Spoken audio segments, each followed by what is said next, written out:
वासुदेव कुटुंबकम की बात कर रहे हैं आचार्य जी। नहीं, मैं तो कह रहा हूं जो हमसे शरण मांगे वो आना चाहिए। भारत इतना विराट देश है। सुधांशु जी 5 सेकंड, सुधांशु जी 5 सेकंड। भारत इतना विराट देश है कि जो हमसे शरण मांगे हमें शरण देनी चाहिए। हम इतने छोटे नहीं हो सकते, हम 150 करोड़ के देश हैं, हमारा एक इतिहास है। हमसे कोई शरण मांगे हम उसे शरण देने लायक ना छोड़े आपने। ठीक है, जवाब लेते सुधांशु जी जवाब। उसमें हिंदू मुसलमान सिख क्या है? हाँ देखिए ऐसा है कि मैं इस विषय का क्रमवार जवाब देता हूं। पहली बात, इन्होंने कहा कि तालिबान से भारत के मुसलमानों को जोड़ने का क्या तुक है। बिल्कुल सही बात है। किसने जोड़ा? शफीकुर रहमान बर्क सांसद हैं, खामखा में उठा के बोल देते हैं। असदुद्दीन ओवैसी सांसद हैं, वो उठ के बोल के खड़े हो गए। सज्जाद नोमानी मुस्लिम पर्सनल लॉ बोर्ड के सदस्य हैं। मुस्लिम पर्सनल लॉ बोर्ड का सम्मानित सदस्य तालिबान के लिए आजादी की बात को आजादी की बात से जोड़ रहा है। मुनव्वर राणा तो शायर है भाई, सियासी आदमी नहीं है। वो आप लोगों के बड़े प्रिय हैं, वो पढ़ के बोल दे रहे हैं। तो हमने नहीं जोड़ा, इन सारे लोगों ने खुद ब खुद जोड़ा। और दुख की बात यह है कि अगर कड़ाई से सेकुलरिज्म के स्वयंभू सूरमा खड़े होकर कहे होते कि आप लोग ये क्या बोल रहे हैं, तो शायद उनकी हिम्मत नहीं पड़ती। ये चारों ने एक दिन में नहीं बोला, एक के बाद एक के बाद एक के बाद एक बोला। ये समस्या है। दूसरी बात आपने कही सबको शरण देनी चाहिए, बिल्कुल। तो मैं एक फैक्ट बताना चाहता हूं, हमारी सरकार का मत मानिए, 2014 में यूपीए सरकार ने ऑफिशियली कहा कि 1,14,000 हिंदुओं ने आवेदन दे रखा था 2014 में, एक साल में, पाकिस्तानी हिंदुओं ने और बांग्लादेशी हिंदुओं ने। और सुखबीर सिंह बादल जी बोले थे कि 60,000 अफगानिस्तान के सिखों ने आवेदन दिया है। मैं विनम्रता से पूछना चाहता हूं, कितने पाकिस्तानी, कितने बांग्लादेशी मुस्लिमों ने आवेदन दिया है? कृपया मुझे संख्या बता दें।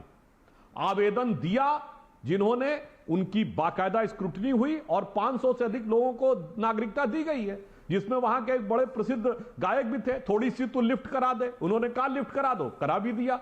तो भाई हमने किसी को नहीं रोका है, मगर सिर्फ यह कहा है कि धार्मिक प्रताड़ना की कैटेगरी में वो नहीं पा सकते। बहुत साफ है, क्योंकि शरीयत का कानून जहां लागू है वहां बहुत साफ है कि गैर मुस्लिम सेकंड कैटेगरी के हो जाते हैं। ये उनके धार्मिक कानून में है। तो धार्मिक प्रताड़ना में नहीं कर सकते, बाकी केस बाई केस करेंगे। जिसका केस सही होगा, 500 से अधिक लोगों को पिछले 5 साल में दी गई है, पाकिस्तान के लोगों को, मुसलमानों को। तो आपकी बात पूर्णतः अनुचित है। जी आचार्य जी, अब तोरा बोरा की पहाड़ियों से तालिबानी कहें कि हमें यहां पे शरण दे दीजिए, तो दे थोड़ी देंगे, जांच पड़ताल करके दी जाएगी। जी अमीर जी, मैं जवाब दे रहा हूं। मैं सुधांशु जी की दोनों बातों का जवाब दूंगा। और सुधांशु जी बहुत ही सारगर्भित बात करते हैं, मैं बड़े शालीनता के साथ उनसे सवाल करना चाहता हूं। क्या मुनव्वर राना साहब, शफीकुर रहमान बर्क और नोमानी हिंदुस्तान के 25 करोड़ लोगों की नुमाइंदगी करते हैं? हिंदुस्तान के 25 करोड़ मुसलमानों के रहनुमाई करते हैं? नंबर 1। क्या उनकी आवाज, आपने मुसलमानों की आवाज कैसे मान ली? दूसरी बात, क्या हिंदुस्तान के अंदर जितनी मुस्लिम ऑर्गेनाइजेशन है, चाहे वो जमीयत उलेमाए हिंद है, चाहे वो अजमेर दरगाह शरीफ अजमेर है, चाहे किचोचा शरीफ है, चाहे देवा शरीफ है, चाहे बरेली शरीफ है, क्या किसी ने तालिबान का समर्थन किया? अगर ये लोग करते तब हम मानते कि हिंदुस्तान के मुसलमान को तालिबान से जोड़ा जा सकता है। लेकिन फिर भी चलिए साहब, आप मुनव्वर राना, डॉक्टर शफीकुर रहमान बर्क, नोमानी, इनकी आवाज को 25 करोड़ मुसलमानों की आवाज मान रहे हैं। मैं समझता हूं ये गलत है, आपको नहीं मानना चाहिए। दूसरा सवाल, आपने कहा तालिबानी अगर कोई कहे कि हमें हिंदुस्तान में शरण दो तो कैसे दे देंगे? बिल्कुल नहीं देंगे। तालिबानी को, आतंकवादी को हम शरण नहीं देंगे। लेकिन यह बताइएगा, यूनाइटेड अमीरात जो यूएई है, दुबई है, वो कितना सा देश है?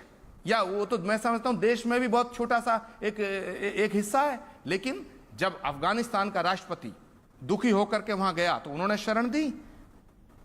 भारत तो एक विराट देश है।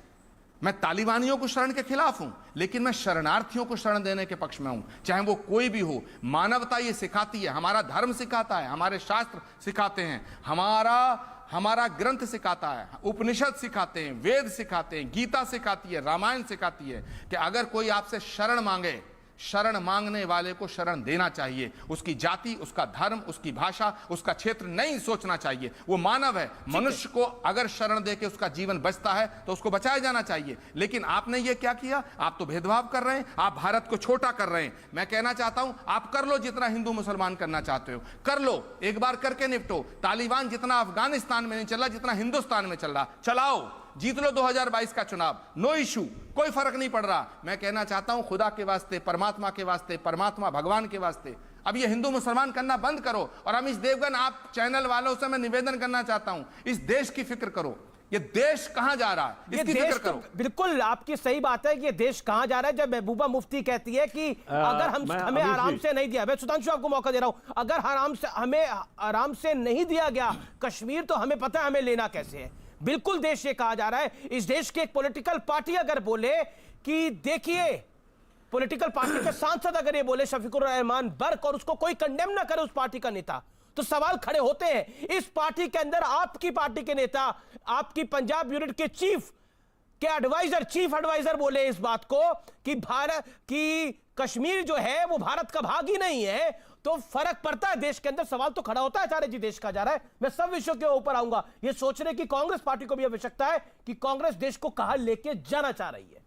सुधांशु त्रिवेदी, हिंदू मुसलमान की बात बंद करिए, और महाभारत रामायण गीता सब में लिखा है कि सब उपनिषद सब में लिखा है। आचार्य जी ने एक एक करके सबकी बात कही है। जवाब बिल्कुल मैं उसका जवाब देता हूं। पहली बात, आचार्य जी ने कहा कि उनको मुस्लिमों का प्रतिनिधि माना जाए या नहीं, तो मैं जवाब देना चाहता हूं। असदुद्दीन ओवैसी क्या है? मजलिसे इत्तिहादुल मुसलमीन के चीफ हैं, यानी वह पार्टी जिसका नाम है मुसलमानों की इत्तिहाद, अर्थात एकता, फारसी का शब्द है एकता के प्रतीक।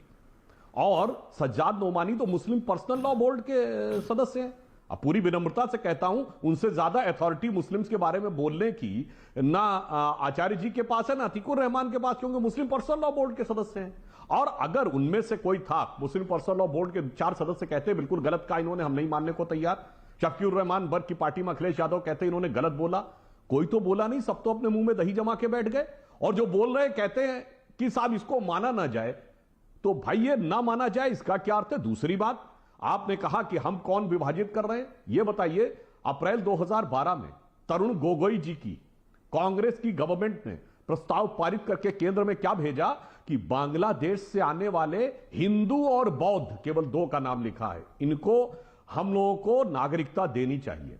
2003 में नागरिकता की कमेटी जो संसद में बनी, जिसके अध्यक्ष जानते कौन थे? प्रणब मुखर्जी, जिनके सदस्यों में कपिल सिब्बल भी थे, जिसमें लालू प्रसाद यादव जी भी थे, जिसमें कि जनेश्वर मिश्रा जी भी थे। उसमें बिंदु क्रमांक 11 पे आचार्य जी ये लिखा है कि रिलीजियस परसिक्यूशन की कैटेगरी में उनकी माइनॉरिटीज को, यानी हिंदू, सिख और बौद्ध को देना है, और आगे ये लिखा है कि मेजॉरिटी को नहीं देना है इस श्रेणी में। अब बताइए, प्रणब मुखर्जी बढ़े, तरुण गोगोई बढ़े, या आज के कांग्रेस के नेता बढ़े? वेद उपनिषद है ना समस्या। ये और तीसरा विषय, इससे बड़े तो हमारे वेद उपनिषद है ना, गीता उससे बड़ी है ना। पे आ रहा हूं।